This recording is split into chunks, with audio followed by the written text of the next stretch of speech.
Kamusta mga Cubs? Sa mga may SS dyan at gustong maghulog by online para hindi na kayo namamasaheros pa,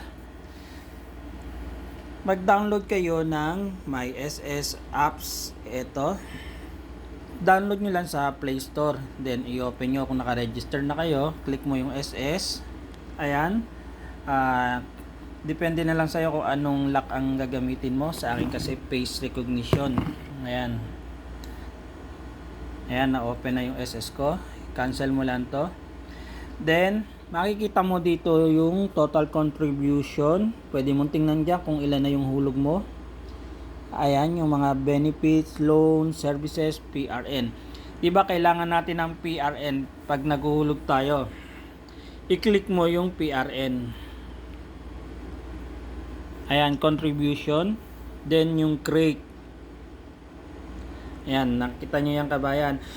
Piliin mo yung select. Click mo yung select. Ayan, pili kung OFW ka, piliin mo yung OFW. Then done. Ayan, kung anong month ka maghuhulog. Nakahulog na ako ng January to February. Dito na tayo sa March 2026. Then okay. Kung ilang buwan ba yung hihuhulog mo? Halimbawa, March to March lang din, ganun pa rin, click mo lang uli. Pwede kung ilang buwan ang ilagay mo dyan, nasa sa iyo lang yan kung marami kang budget. Then yung premium, kung magkano ang gusto mong ihulog monthly. Ang pinakamataas niya ay 5,250 peso. Ayan, halimbawa ako ay, ang pinili ko dito kasi ay 2,100.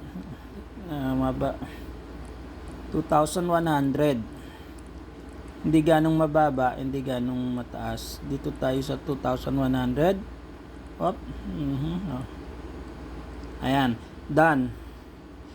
Then click mo lang tong Great PRN. Ayan, di ba? I-click mo lang yung okay. Ayan, hintayin mo na lang. Ayan na yung PRN. Ayan, PRN, yung individual payment reference number. Ayan, kapag maghuhulog ka, diba, sa kahit sa bayad center o anumang, o kahit sa bank, buy online, kailangan mo ng PRN. Ayan, pwede rin direkta kang magbayad mula dito sa SS, dito sa site na yan, at pwede rin sa GCash o anumang bank. Ayan, kung dito ka mula sa SS magbabayad, i-ano mo lang siya, sundan mo lang, piliin mo lang kung Maya, GCash or credit card. Yan, ganun lang kadali kabayan. Minsan nagfe-fail kasi dito sa SS ng website, ayaw niyang mag-payment, nagfe-failed. Kaya mas better ay doon ka sa GCash pumunta, hanapin mo yung payment doon ng SS o kaya sa banking. Ganun lang kadali kabayan.